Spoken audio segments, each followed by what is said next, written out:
Hello, and welcome back to Baby Elias's stories. We now return to The Inner Darkness by Jørn Lier Horst, translated by Anne Bruce. Chapter 43. The waiting room at the legal firm of Tom Kerr & Co. was cool and quiet. The receptionist who had signed them in occasionally answered the phone. She passed inquiries on or promised to leave a message. Now and again, her nails clattered on a keyboard. A few staff members came and went with folders tucked under their arms. The receptionist had poured each of them a glass of water. Stiller sipped at his. 10 minutes passed. The receptionist stood up, having obviously received a message on her screen. "You can go in now," she said, ushering them into an office at the far end of the corridor.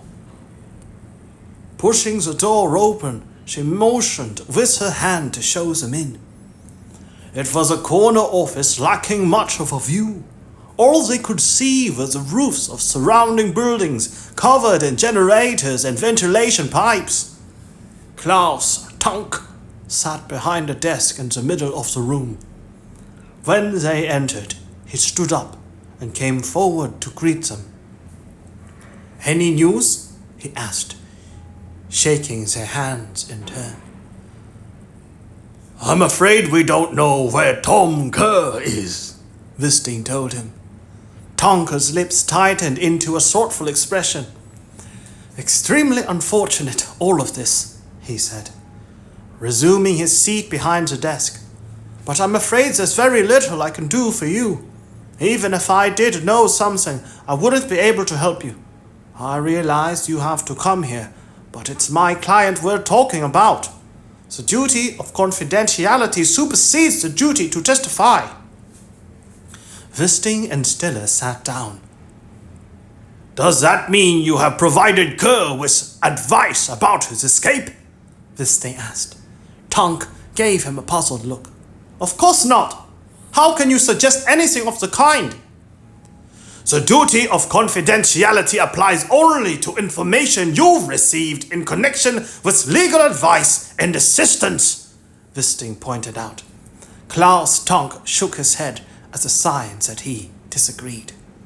"The information I become privy to must also be treated as confidential," he said, glancing in the direction of the thick volume of Norwegian laws on his desk. "All the same, it's not a problem. I don't have anything to tell you." The receptionist brought a tray of bottled water and glasses and deposited it on the desk. Wisting waited until she had left the room. "You can't tell me what you were talking about in the back seat of your car before we set off, then?" he asked. "That would be completely wrong of me." "We have information that you gave Tom Kerr access to your mobile phone while you sat there," Wisting went on. Klaus Tanker's Adam's apple bobbed up and down. "You don't understand," he said, attempting a smile. "That had to do with a different case altogether. The whole conversation was about something else entirely." "Did you let Kerr use your phone?" Wisting asked. Tank placed his hands flat on the table. "We had a camera filming the whole time," Stiller interjected before the lawyer had a chance to answer, "even though we didn't have a mic on Kerr." Tank shook his head gently as if he did not really believe anything that had gone on in the back of the vehicle had been filmed. "It came as a surprise to me," he began, drawing one of the glasses toward him. "Kerr said he wanted to talk to me in private before we started walking, but it had nothing to do with the site visit or with Taran Norum." He poured some sparkling water into the glass and sat holding it in his hand. "For a long time now, I've been trying to arrive at a settlement with his insurance company," he went on. "The farm burned down at the time of his arrest, It was determined that the fire was a case of arson, and the insurance company insists that the claim is fraudulent. Kerr was already in custody when the fire started, but the company still weren't willing to cough up. Before we left the prison, I told him they had approached me with an offer at last. That was what he wanted to talk about. I'd received an email and let him read it on my mobile. Wisting did not relinquish eye contact. Here, Tonk said, producing his phone. I can show you. His forefinger slid across the screen. He opened his email, found the right one, and accessed an attachment. Wisting recognized the logo of the Gjensidige Forsikring Insurance Company, but the text was too small to read. I can obtain the traffic data from my phone company, he offered. You'll see that my mobile wasn't used for calls or text messages. That would be helpful, Wisting replied. So I was taken aback that Kerr was unperturbed about what we were about to embark upon. But you're on the wrong track there. Wisting's eyes did not move from Tonk. What about the envelope you handed him? Tonk put the glass to his mouth and drank until it was almost empty. That was about the same thing, he replied. I had a lengthy conversation with him in prison on Tuesday morning, before you took him out in the minibus. It had little to do with the expedition. He was preoccupied with the compensation money. I told him I had a copy of the last letter I'd sent to the insurance company, but that it was outside in my car along with the enclosures. He always wanted to have copies of all the correspondence. He was keen to see it before we set off. Both my letter to the company and the offer I'd received by email. The lawyer's explanation was in keeping with what Wisting had seen in Kerr's cell. He appeared obsessed with the insurance case and had copies and duplicates of the case documents. That could well have been what the conversation in the back seat had been about, but it could also be a well-prepared lie.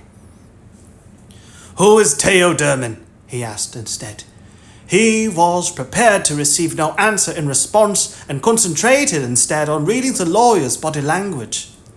A muscle at the corner of his eye twitched when Wisting mentioned the name. Tonk was used to keeping a straight face. His countenance never betrayed his true thoughts when he stood in front of a camera talking about a client or an ongoing court case. For one fleeting second, however, his facial expression seemed about to crack and a genuine emotion to leak out. Some form of anxiety. Who? He asked. Wisting repeated the name, and the lawyer shook his head. I can't help you, he answered. Stiller leaned forward. Is that because you haven't heard the name before? Or are there other reasons you can't help us? He asked. I don't know who Theo Derman is, the lawyer replied. But you've heard the name before, Stiller insisted. Klaus Tonk evaded the question again. Where did you get it from? He asked. Wisting studied him closely. It was obvious that he recognized the name and, what's more, that it worried him to hear it. It's cropped up in connection with our investigation, Stiller said. In what way? It was someone Kerr had communicated with from prison, Wisting answered, but refrained from giving any details. Tonk pushed his chair away from the desk and stood up. He walked to the window and stood looking out. His eyes had grown distant, as if he was getting ready to say something important and had to weigh his words carefully. He's been here, he said in the end, turning to face them. His gaze was directed at the chair Wisting occupied. Neither of the two police officers said anything, and instead simply waited for the lawyer to continue. It was 4 weeks ago, in the middle of August, he said. He had taken Truther. Who is Truther? Tonk sat down again. My niece, he said, fingering the inside of his shirt collar.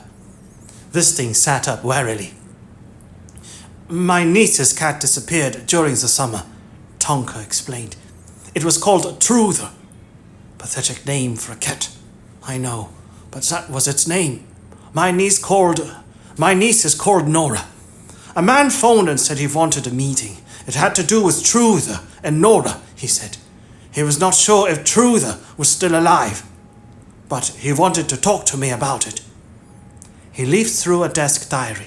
The pages were closely written, and finally he discovered that it must have taken place on Thursday, 20 August. I had an uncomfortable feeling, he went on. Really dreadful. Nora is only 8 years old. He shook his head. 2 hours later, he turned up here. What did he want? He showed me a picture of a cat. It was dead, mutilated, in the worst possible way. He paused before continuing. It was a threat of some sort, obviously, about what could happen to Nora. He wanted me to deliver a letter to Kerr in prison. It was sealed. I've no idea of the contents, but with the benefit of hindsight, it's easy to imagine that it contained detailed instructions, maybe even photographs, to facilitate his escape. Wisting had no idea where to start. Theoderman is not a real name, he said. No one in Norway is called that. He didn't introduce himself to me, but that was the name he used when he signed in. What did he look like? Klaus Tonk gave a deep sigh.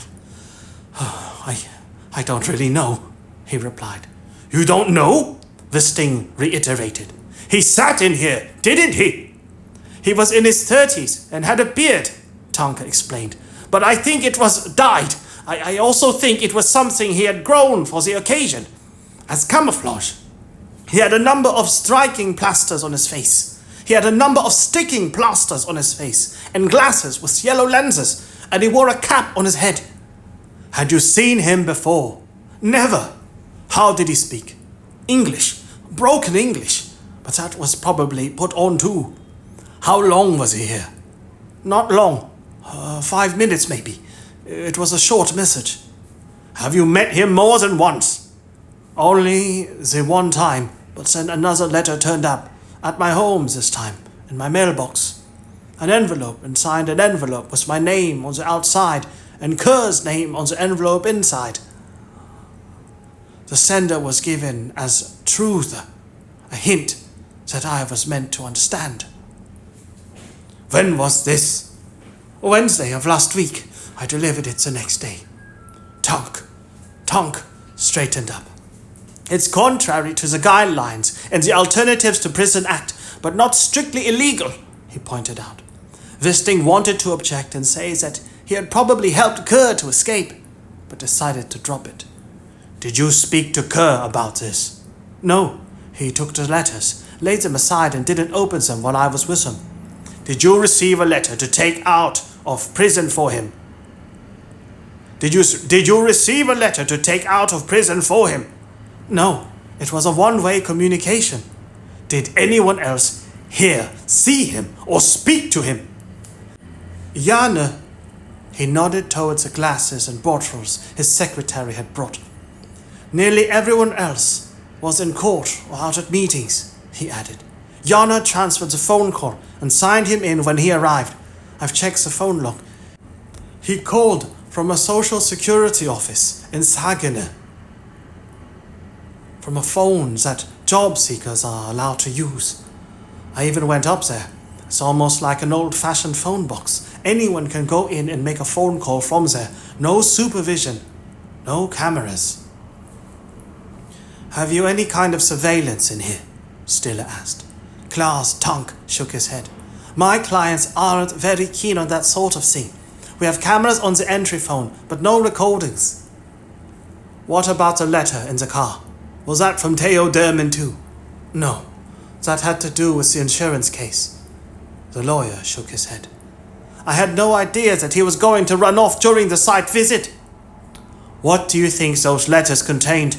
Stella asked. Who do you think they were from? I assume they were from the other one. Stiller glanced across at Wisting and the chair he was sitting in. So you mean that the other one was here, in your office? It wasn't necessarily him, Tonker replied. Not in person. Probably not. Most likely it was just a messenger, but the contents were from him. I think that Tom Kerr was telling the truth at his trial when he denied having anything to do with Taran Noram's murder. I believe he's innocent, but he realized that he had to bear the blame and confess in order to have any chance of getting out of the prison where he was being held. He had already been given the law's severest punishment. He had nothing to lose by confessing to another murder.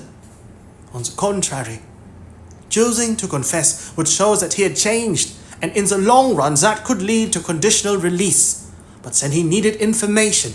He would have to know how the other one had killed Taran Noram, and where he had buried the body. I assumed that the letters contained what Kerr needed in order to confess. I had landed in an almost impossible role as a defending lawyer, to be honest, since it would actually be in my client's best interests to give a false confession. Wisting let this line of reasoning sink in. Now everything seems to have been a pretense, Tonker continued, right from the start, when he began to talk to a fellow prisoner. But from then on, things began to move fast. A bit too fast, probably. He asked me to get the site visit postponed. The correspondence requesting no armed police was part of that. The result was that he gained time to get hold of all the information he needed. That suggests he initiated the correspondence with the other one, Stiller summed up. Said he contacted his accomplice from inside the prison. How was that arranged then? Tonk looked perplexed. I don't know. He has some regular visitors, a pen pal for one thing, but that's mere speculation. Have you any suggestions as to how we can identify and find this messenger? Tonker shook his head. I don't know any more than I've already told you, he said, and some of that is just supposition. They ran through everything one more time, asked a few additional questions, received a more detailed statement about Theo Derman's visit, and discussed the possibility of a police artist drawing a sketch of him. You sat there with him, in front of you, Wisting said. Spoke to him. That's a good starting point for a witness sketch. I've seen these sketches before, Tonker replied. They're hardly ever useful, but of course I'm willing to give it a try. Wisting prepared to leave. Have you any ideas or theories about where Tom Kerr might be now? The lawyer pressed his lips tightly together again. No, I would honestly have chosen to tell you if I had. Chapter 44. I can't quite join the dot here, Stiller said as they walked to the car. Tonk has smuggled letters into Kerr, while Lona Melberg has brought letters out. Wisting merely nodded. I'll get Semmerman to make inquiries at the Social Security office in Saguenay, he said. That's the most tangible lead we have, the location he called from to make the appointment. We must speak to his secretary as well, Stiller said. Get her to confirm the statement and give us a description. They had reached the car. Wisting had registered the parking on an app on his phone, and when he took it out to conclude the transaction, he noticed 2 missed calls from Hammer while they had been in the meeting with the lawyer.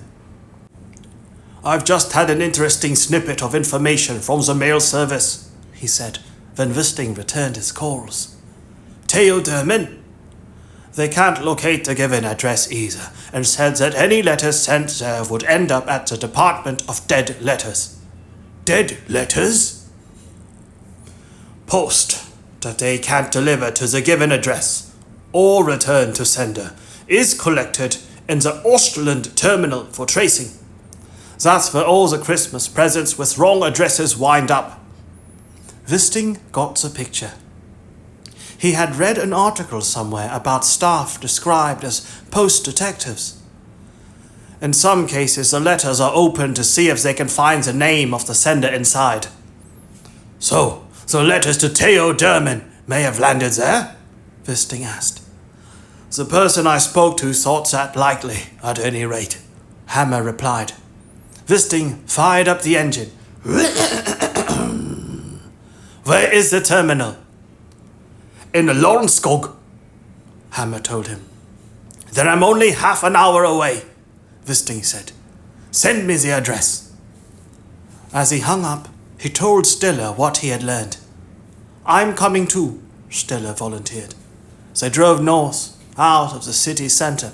After passing the Oslo boundary, they trailed behind a green articulated lorry from Bring. They followed it all the way into an industrial area, all the way up in front of the post-terminal building. Stiller pushed open the door on his side of the car, but Wisting remained seated with his hands on the steering wheel. What is it? Stiller asked. Wisting shook his head. A thought had struck him while they were driving, but it was so conspiratorial that he had to mull it over before he could put it into words. He stepped out and closed the door slowly as he collected his thoughts. He must have had a reason for doing it, he said. For smuggling out letters to an address that doesn't exist. He lingered beside the car. Everything else has been well planned, he continued. What if his plan was for the letters to end up here? Stiller stood staring at him before he understood what his colleague meant. That maybe he has someone in there helping him, he said, gesturing towards the building before them. In the department for undelivered post? I just wanted to mention it, Wisting said, as a possibility. Do you mean that the other one might even work here? Not necessarily, but someone willing to pass the letter on, at least to where it's meant to go. So what do we do? Wisting started walking. We go in as planned, he answered. Find out if the letters are in there for a start. Then we can make a list of the people who've had access to them, if they're not here. They reported to a front desk and were directed to a burly man who took responsibility for police inquiries. According to the sign on his door, he was the quality and security manager.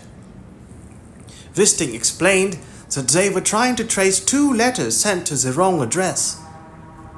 Is this connected to Tom Kerr? The man behind the desk asked.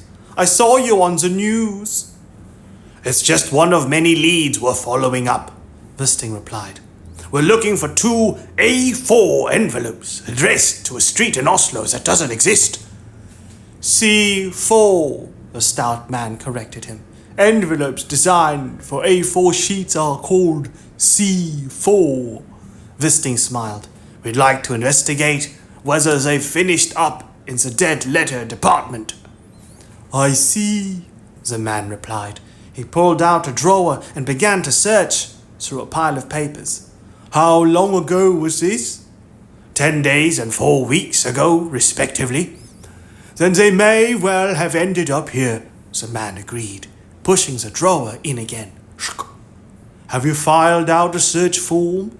It's urgent, Wisting said. I want you to escort us to the department so that we can take this up with the staff working there. If we locate the letters, we want to take them with us today. The man responsible for security sat looking at him as if considering whether Wisting's request was within the rules. Then he got to his feet. I see, he said in the end. You can come with me then. He accompanied them along a corridor, down a spiral staircase, and through another corridor that ended at a grey, anonymous steel door. Inside were wall shelves filled with red boxes, overflowing with parcels and letters. A man and a woman sat at workstations at the far end of the rectangular room. The security manager waves a woman over and explains the situation. Wisting remarked on the vast quantities of wrongly addressed post. The merger of various local authorities has presented us with challenges, the woman explained. Many of the new large districts have reviewed the street names so that there is, for example, only one store gate in each district. The intention is to make it easier for the post to reach its destination. But in the transition period, it's confusing. People are not good at telling their contacts about changes of address. Wisting scans the shelves of missing mail. In the nearest box there was a letter with illegible handwriting and a parcel that had no recipient's address. Both bore the same label, address unknown. The box had yellow post-it notes attached with the date and something that must be an internal numbering scheme. The system seemed primitive and complex. "We're looking for a letter addressed to Theo Derman in Anton Breksvej in Oslo," Wisting said. "There's no such address, and there's no one by that name in the population register," he added. "It should be in the system somewhere," the woman told him as she walked back to her workstation, with the others following in her wake. She sat down and opened a computer program. As Wisting spelled out the name, the colleague beside her watched inquisitively. "I've got 2 results," the woman said. She turned to her colleague. "You're the one who logs them in, Morgan." The man stood up. "I can try to find them then," he offered. The woman gave him a reference number for the first letter. The man limped across to a shelf, pulled out a box and began to rifle through the contents. Wisting and Stiller exchanged looks. "A C4 envelope," the security manager called out. The male colleague pulled out a brown envelope and waved it at them. "Here!" The woman at the computer gave him another number, and the man located an identical envelope and brought it back to them. They were equally thick, and neither had been opened. The recipient's name and address were handwritten in sloping letters. An assortment of stamps was affixed to the top right-hand corner. "Theo Derman," the man said, handing over the envelopes. "We need a formal decision from the prosecution's office in order to hand them over officially," the security manager said. Stiller began to argue that this could not possibly be necessary. Wisting took out his phone. "I'll arrange it," he said, dialing Christine Tiss's number. "Beep boop, beep boop, beep boop boop. Anyway, we need a decision about opening them as well." The security manager carried the 2 letters while Wisting explained the situation to the police lawyer. "Do you have a fax machine?" he asked. The security manager shook his head. "Only email." Wisting obtained the address and passed it on before sitting down. The letters lay on the desk between him and the security manager. "It takes 5 to 10 minutes, Wisting said, nodding towards the computer. "Can I offer you anything?" the manager said. "Coffee? Mineral water?" Stiller said no thanks, but Wisting asked for a cup of coffee, mainly to get the security manager out of the room. "Theo Derman," Wisting said, raising his voice. "I think I know who it is." "Who then?" Wisting repeated the name. "It sounds German, doesn't it?" "Jewish, maybe," Stiller agreed. "What if it was English or American, though?" Wisting suggested. Stiller did not follow. "How would you pronounce it in an American accent?" Wisting asked. Stiller made an attempt, but it took a while longer before the penny dropped. "The other man," he said. "The other one!" Wisting gestured towards the 2 envelopes on the desk. "Either the contents of those letters are what we're looking for, or we've been conned. Again." "Conned? In what sense?" "In the sense that it's a diversionary tactic to make us look in a different direction." The security manager had returned with 2 cups of coffee. He placed one in front of Wisting and sat down with the other cup on his lap. "So, who is this Theo Derman?" he asked. Wisting glanced at the time. "Check your email," he said. The hefty man took a drink of his coffee, put it down on the desk and checked the computer screen. "Here it is. Yes, He squinted at the screen as he read the contents of the formal decision. "Everything's in order here," he concluded, reaching for a letter opener on a shelf behind him. "Excellent," Wisting said. He stood up, picked up the 2 letters and headed for the door. "Thanks for your help," he added. The chair legs scraped across the floor. A stiller followed his example. 2 minutes later, they were sitting in the car and Wisting had the letters on his knee. Stiller handed him a small pocket knife. "Gloves?" he suggested. Wisting nodded. He felt appropriate to handle the contents of the envelopes as potential evidence.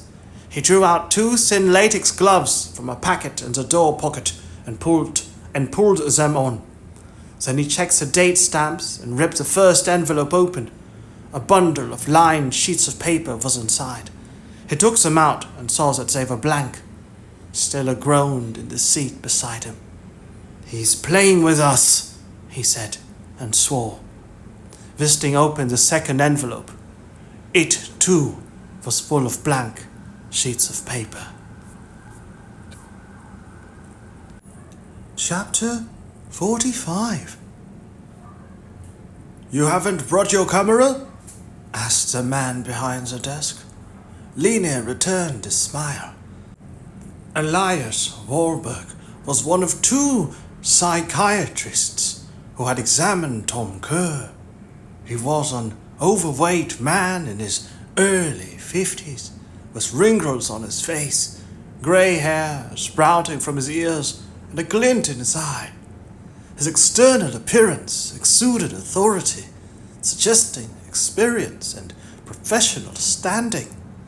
He would make a convincing expert witness in a court case, and would also make the same impression in front of a camera. "I thought I wouldn't record anything today," she replied. "It requires a good deal of preparation, equipment, lighting, and so on, but I'm really pleased that you could meet me at such short notice." She took out a folder filled with notes. "In the work I've done so far, I've become very curious about your role and what a forensic psychiatrist is capable of finding out." "You appreciate that I can't talk about Tom Kerr's specific case?" Wahlberg warned her. "I realize that," Lier said. "What I need is a specialist who can tell me what evil is, where it comes from, and what it can lead to." Elias Wahlberg leaned forward. "Evil is the inner darkness," he answered. "An urge to inflict pain on other human beings." Lier made notes. She was happy with what she was hearing. The man's voice was gravely, and his words conjured images. It would make good TV. "Where it comes from is more difficult to pin down," the forensic psychiatrist continued. "I've arrived at the idea that evil is something we can't understand and therefore are unable to guard against, control or prevent, just like love." He gave a crooked smile and sat back in his chair again. "It's not proven that evil is a psychological deviation," he said. "In fact, it may have its roots in physical processes inside the brain. Research shows that psychopaths have defects or deficiencies in the part of the brain where personality is created. Areas of the brain necessary for the ability to feel shame and demonstrate empathy are damaged. The required brain cells are quite simply missing." He raised his index finger to his own forehead. "There's no cerebral matter where the emotional reaction to evil would give rise to regret, shame, guilt, anxiety, and aversion." Lier recognized some of these ideas from Madame Docren's dissertation. "But surely psychopaths understand the difference between right and wrong?" she asked. Psychopaths can adapt, the psychiatrist said, depending on how other people react. They can, for instance, appreciate that it is wrong to torment animals, but they can't connect that to their own understanding of the act. They do not feel guilt. It's an inborn lack. So they can't learn to become better people. They can be punished. We can put them in prison, but punishment has no educational impact because they do not possess the brain cells that would normally lead them to regret and feel sorry for their actions. Psychopaths are unfeeling, completely ignorant of notions of responsibility and guilt.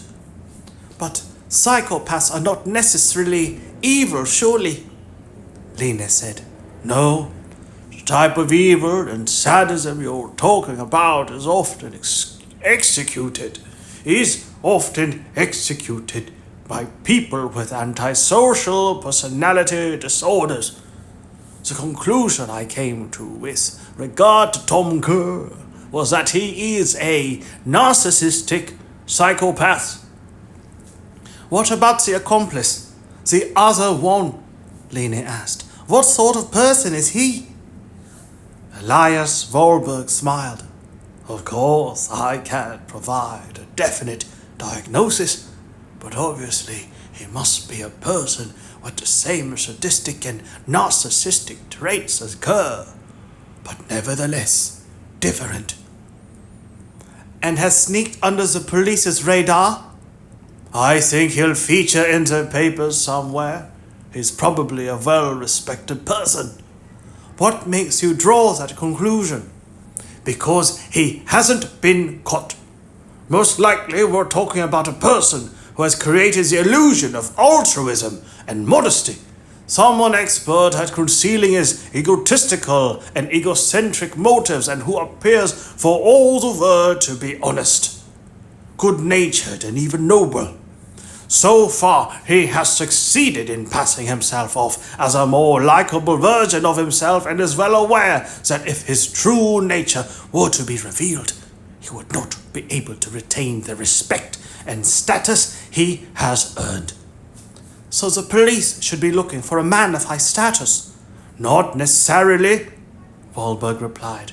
The fact that he hasn't been exposed suggests that he has an extremely good capacity to adapt, but narcissists function best within frameworks characterized by control and predictability. In the police or the military, for example, where system and structure are key concepts. Are you saying that the other one may even be a policeman? Lier queried. Elias Volberg laughed. No, but it is not unthinkable.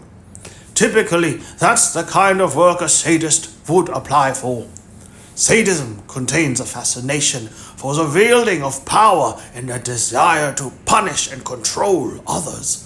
At the very least, it would be far more likely that the other one is a care worker, for instance. He glanced at his watch. Lier realized that it was time to round things off. She was given a few more reflections on the concept of evil before Wahlberg got to his feet and accompanied her to the door. I've had many conversations with Kerr, he said, with his hand on the doorknob. Certainly more than the investigators who worked with him. I believe him to be dangerous and erratic. An animal behaves according to impulses and instincts, whereas normal human beings behave in accordance with their conscience. Kerr has no conscience. In that domain, Tom Kerr is more like an animal than a human being. Chapter 46. The empty coffee cup was still at the end of the conference table where Wisting had left it at the start of the day. He took it through to the kitchenette, rinsed it out, and refilled it. One by one, the other investigators entered the room and sat down in their usual places. The letters addressed to Theo Derman were lying at Mortenson's place, each sealed in a transparent plastic evidence bag. "Can you glean anything from them?" Wisting asked. Mortenson shook his head gloomily. "Probably nothing useful," he replied. "It wouldn't be a surprise to find Tom Kerr's fingerprints and DNA on them. They all already knew the contents of the envelopes, but the bags were passed around the table so that they could scrutinize them." "There is in fact one person who calls himself Theo Derman," Wisting informed them, and gave an account of the visit paid to Klaus Tanker's office. By now they had also interviewed the receptionist, who had confirmed how the appointment with Theo Derman had come about, and described Derman in identical terms as Tonk. She thought he must have distinctive scars on his face because of the sticking plasters. The rest of the discussion led to nothing new, and the meeting was short. They were treading water, and were now in a position where they had nothing more to go on. Wisting was last to leave the room. He headed for his office to make a start on the stack of reports and messages. These were notes that Bjorg Karen from the admin office had delivered to him, and printouts of emails and text messages, mainly from journalists unable to reach him by phone. The last of these he had received during the recent meeting, and was from a journalist at TV2 looking for a comment on the internal affairs investigation. He left it unanswered and was embarking on the next message when his phone rang. It was Tim Skager. "Any news?" Wisting asked. "Not as far as Talak Glitch is concerned," he answered. "We've been to the address where he spent the night with a pal in the city centre, but haven't come any further than that. The grenades we found originate from a military warehouse, just as you thought. It's been confirmed." Wisting leaned back in his chair and ran his free hand over his forehead. "Something else has turned up. Something interesting," Skager continued. "I wanted to let you know." "What's that?" Skager began in slightly long-winded fashion. "You'll recall that for a long time we regarded the case as an accidental fire.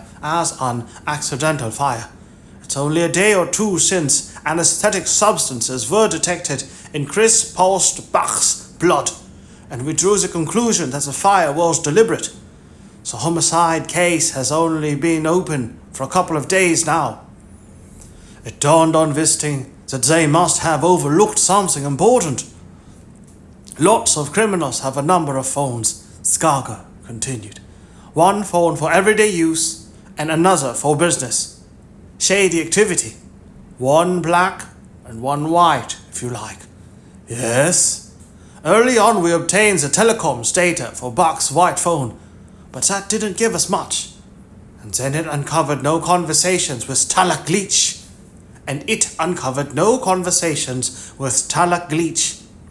"How many mobiles did you find in the ruins after the fire?" Wisting asked. 2, Skager replied. "Oh, to be more exact, 5, but only 2 with links to a subscription. Now the technicians have finished with them. One of these we've already had data for, and the other was registered to his grandmother. In that one, we found several conversations with Talak Glitch, but the last person he called was Helen Norum." Wisting felt a tingle run down his spine. "Norum," he repeated. "The mother of Tom Kerr's third victim," Skager explained. "Taran Norum." Wisting was well aware of who she was. Questions stacked up inside him. "Are there any other conversations between them?" he demanded. "Just the one. It took place about an hour before the fire was reported. They spoke for almost a minute." "Are they related in any way? Any kind of connection?" Not that we've been able to find. Not so far, at least. A pigeon landed on the window ledge outside. Wisting stood up and crossed to the window without scaring it off. He fixed his eye on the Svenne archipelago and the lighthouse far out on the fjord. Fjord, F-J-O-R-D. A long, narrow inlet of the sea with steep sides or cliffs, created when a glacier carves out a valley that is then flooded by ocean water. A fjord. He fixed his eyes on the Svenne archipelago and the lighthouse far out on the fjord. What he had learned only added to his confusion. It did not fit, not in any way whatsoever. The idea that the man who had indirectly assisted in Kerr's escape had a connection to the mother of one of his victims. "You'll have to talk to her," he said. "We'll try to gather some more information and then we'll bring her in for interview tomorrow. I'll keep you posted." That brought the call to a close. The pigeon flapped its wings and flew off. Wisting continued to stand there, contemplating the many threads they needed to reel in, but it felt as if someone else was also tugging them. Someone with a will of his own. Chapter 47. Thanks a million.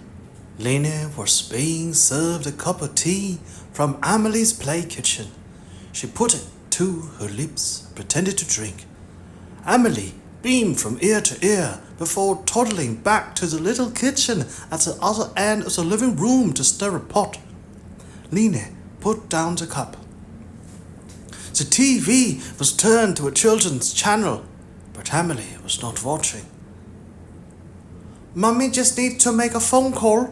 She turned down the volume on the TV and rang Maren Doken. "Oh, hi," she answered in an affable tone. "How are things?" Lene asked. "I'm on my way out," Maren replied. "I thought I'd go for a walk to get some fresh air before it starts raining again." Lene could hear echoing sounds and pictured Maren on her way down through the stairwell. I just wanted to tell you that I spoke to the psychiatrist today," Lene went on, though she had to laugh at herself. "I mean, the one who helped you with your dissertation?" "Elias Wahlberg." "The very man. He seemed really good," Lene said. "He's agreed to take part in the documentary." "That's great. I just wanted to say thank you for pointing me in his direction. I'm looking forward to seeing it when it's finished." Lene heard a door slam. "I've spoken to the producers," she added. "We'd really like to have you on board so that you can tell your story about what happened on Tuesday." "I'm not sure," Maren began. "You don't need to decide right away," Lene rushed to add, "but do think about it. It's probably not just up to me," Maren said. "It would have to be cleared at work." "Of course," Lene said, "but I can't imagine they'd have anything against it." "I'm going to a debrief at the station tomorrow morning at 9 o'clock, Maren told her. "They've allocated an hour. We can have a chat after that. I'll give you a call." "Brilliant!" Lene rang off, feeling upbeat. Amelie came toddling across with a plate of make-believe food that Lene then had to make-believe taste.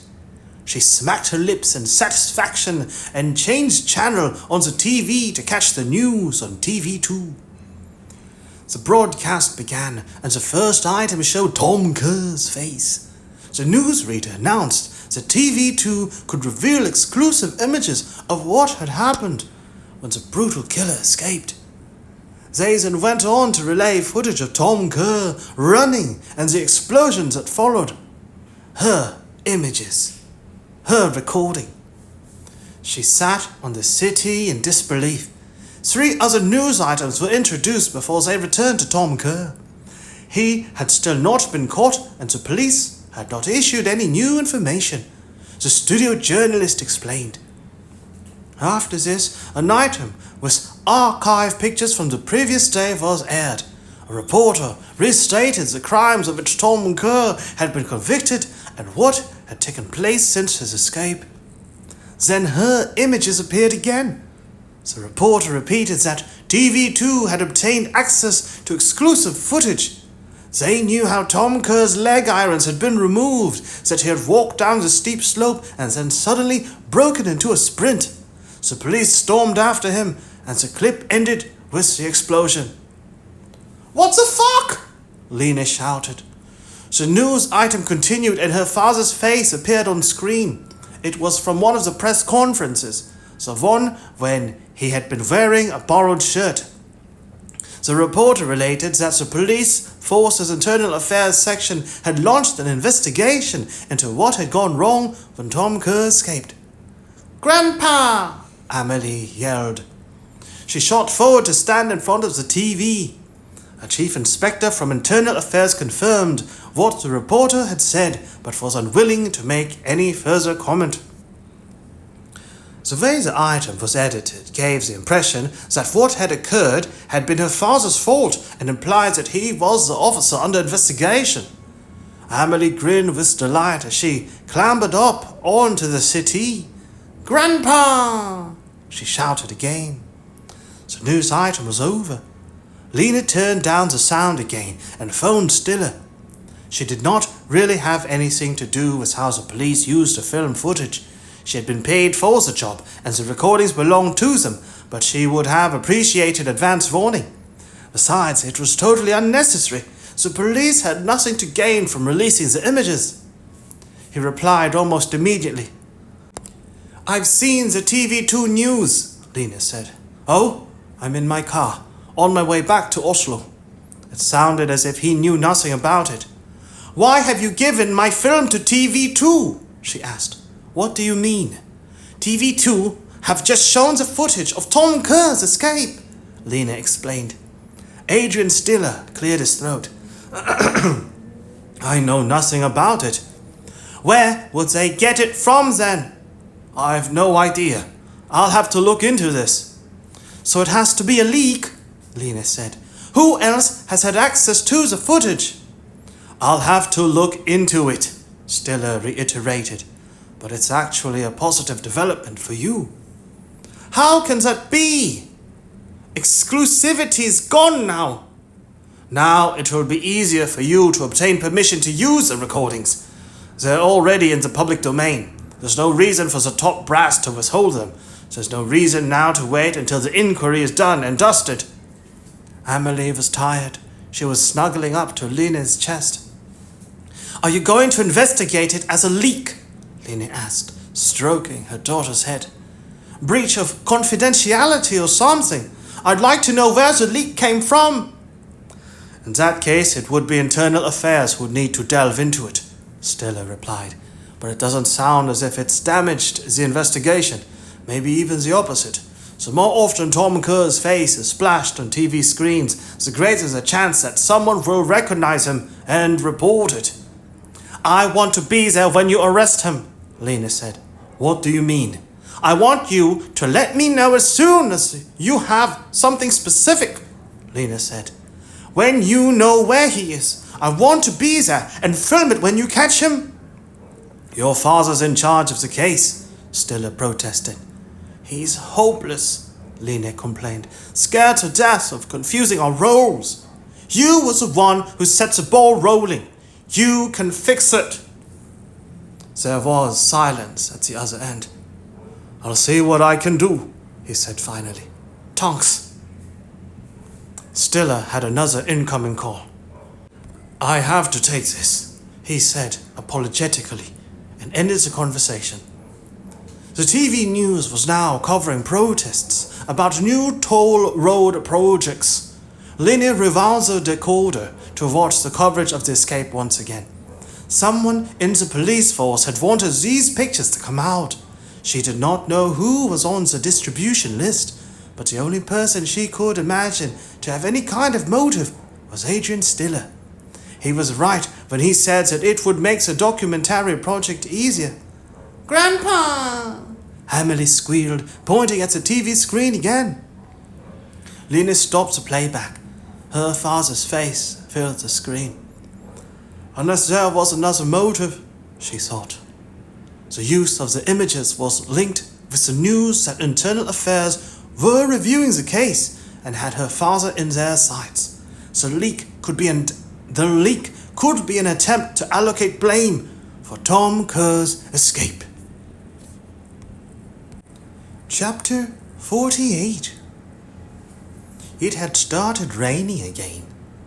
The ventilation system in the police station switched off automatically in the afternoons when there were normally few people at work. Wisting had opened his office window for some fresh air. It could only be opened sideways, and now the rain was coming in, so he closed it. The town lay like an amphitheatre below him, towering above the small arm of the fjord, encircling it and fanning outwards. He had lived here all his life and had not really experienced much else of the world. He belonged here and felt like part of the town, felt a responsibility to stand guard over it. In an opening between two buildings, he could see parts of Storgata, the main street. A car with flashing blue lights sped past without sounding its sirens. He could not make out what kind of emergency vehicle it was, but saw that it was heading west, and shortly afterwards the lights appeared again on the road that led to Stavern. It looked like a police car. He returned to his desk. It had taken time to download Ida Semmelman's data system onto his own computer. An enormous collection of information had been built up in the course of the hunt for the other one. Van Semmelman had shown them the search functions on the relationship map and the possibilities they offered. It had seemed impressive. However, the actual manipulation features were complicated. He wanted to do a simple search for the name of Thea Polden's mother, but the response was an error message and a request to mark the basic data the search referred to into settings. He couldn't make head or tail of it and had tried to ring Semmelman for assistance, but received no reply. When he tried again, he ended up connected to his voicemail. He decided against leaving a message, but assumed that Semmelman would call him back when he saw the missed calls. Changing to another screen image, he began instead to read the case documents relating to Chris Postbach's murder. Normally, he'd like to print out all reports and interviews in order to underline interesting aspects or scribble remarks in the margins. Now, he contented himself with jotting down notes in a spiral notebook. After half an hour, his phone rang, a call from the switchboard. "We have an ongoing incident you might like to send an investigator to," the operator said. "What is it?" "Our patrols are out searching for a white delivery van. A witness has reported seeing a woman being dragged into it." Wisting rose from his chair and moved to the window again. It was growing dark outside. "When did this happen?" "The report was logged here about 3/4 of an hour ago, but it apparently happened some time before that." "Where is it?" "Along Gamel Staverns Way." "We have a patrol car on the scene now with the witness. I don't know exactly what's going on as yet, but with what has happened in the past few days..." Wisting was already making his way to the door. "I'll see to it," he said. "I'm leaving now." He fumbled with one jacket sleeve as he rushed down to his car, jumped into the driver's seat and drove out into the rain. The drive took no more than 5 minutes. In the middle of a long stretch of road, 2 police patrol cars were parked on one side. A white tarpaulin was spread out between them. Wisting drew up in front of the front vehicle, bonnet to bonnet. A man in a tracksuit was sitting in the passenger seat. The police officer at the wheel, with a laptop on his knee, acknowledged Wisting's arrival with a nod of the head. Wisting stepped out and clambered into the back seat of the patrol car. He introduced himself briefly and asked the witness to relate what he had seen. "I came running down here on the opposite side of the road," he explained, pointing to a spot about 200 meters ahead. "A girl was walking along the road. I could see her in the distance. Then the van arrived. It drove past me, swerved across the road and stopped. A van door slammed, and then it drove forward at full throttle, and the girl was gone. She was taken away in the van. I didn't see it actually happen. The van was between her and me. I just heard the side door close, the sound of a sliding door. There was no scream or anything like that, and it all happened so fast, but they must have taken her with them."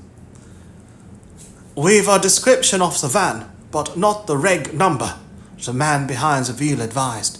"It was a delivery van of some sort, a Citroën Berlingo or a Pugo partner, with no windows in the cargo space.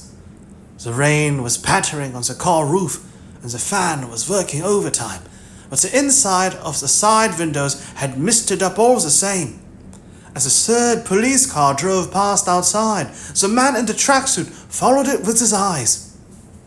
"I'm not certain that anything untoward happened," he said. "In fact, I'm not sure I would have phoned if it hadn't been for the shoe." "The shoe?" "There was a hiking shoe, size 38, lying on the road," the police officer volunteered. "It's under the tarpaulin." The witness swiveled around in his seat. "I didn't have my mobile with me, so I couldn't phone until I got home," he said apologetically. "By then, probably 10 minutes or so had gone by, maybe a bit more. I thought about it while I ran that it had been strange and thought it would be best to give you a call." Wisting ran his hand over the side window and peered out. There was little traffic on this road. Along one side was dense forest, and on the other nothing but fields. In the distance there were a few houses, but in this particular spot no buildings, no witnesses. As he tugged on the door handle and stepped out, his phone rang. It was Semmelman.